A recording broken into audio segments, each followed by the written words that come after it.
Hello friends, তোমাদের কিছু একটা জিনিস দেখাই। এই যে পিলারগুলো দেখতে পাচ্ছ, এগুলো সব রেল লাইনের পিলার।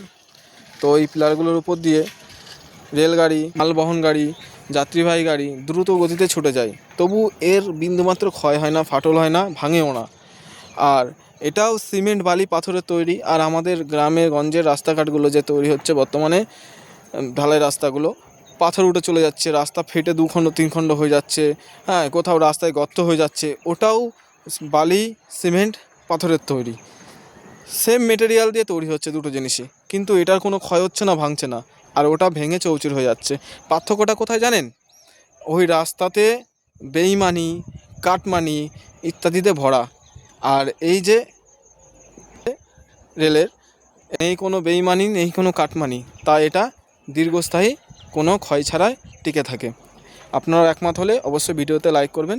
ভালো থাকবেন।